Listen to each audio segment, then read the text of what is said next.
Praise the lord. సహోదరులు భక్సింగ్ గారి అనుభవములు, దేవుడు తనకు బయలుపరిచిన దైవ మర్మములు. అయితే ఇప్పుడు నేను కన్నులారా నిన్ను చూచుచున్నాను, కావున నన్ను నేను అసహించుకొని ధూళిలోను బూడిదలోను పడి పశ్చాత్తాపపడుచున్నాను. యోబు గ్రంథం 42వ అధ్యాయము 5-6 వచనములు. మరియు బాహ్యముగా దీనముగా నుండేది. ప్రభు వారింటికి రాగానే ఆమె ఆయన పాదముల యొద్ద కూర్చుండిది. ఆమె దేవుని వాక్యం కొరకు ఎంతో ఆకలి కలిగి ఉండెను.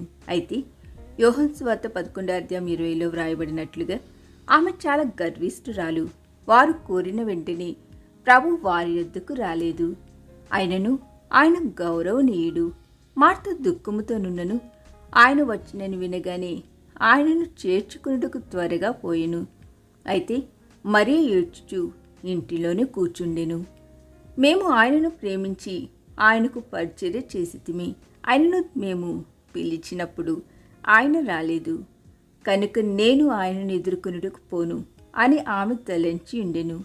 ఆమె ఆయన ఎద్దుకు పోయి ఆయనను గౌరవింపనొల్లనంత గర్విష్ఠురాలు కనుక మొదటిగా వారి నిజ స్థితిని వారికి తేటగా చూపించుటకై మన ప్రభువు బేతనియాకు వెళ్ళియుండెను. దేవుడు మనలను దీవించి మనకు సహాయం చేయుటకు ముందు ఆయన మన నిజ స్వభావము మనకు చూపవలెను. బేతనియా నిజ సంగమునకు సాదృశ్యముగా నున్నది. ఆయన బేతనియాను దర్శించినప్పుడల్లా ఒక క్రొత్త సంగతి బయలుపరచుచూ వచ్చెను. మనలోనికి ఆయన ప్రేమ ఎట్లు పూర్ణముగా రాగలదో ఆయన నేర్పింపగోరెను. మన హృదయము, కుటుంబము, సంఘము ఇవన్నీ బేతనియా వలె ఉండవల్లని ఆయన కోరుచున్నాడు. అట్లుండుట వలన జయ జీవితం జీవించి ఆనందకరమైన గృహములుగాను సజీవ సంఘములుగాను ఉండవల్లని మన ప్రభు కోరుచున్నాడు.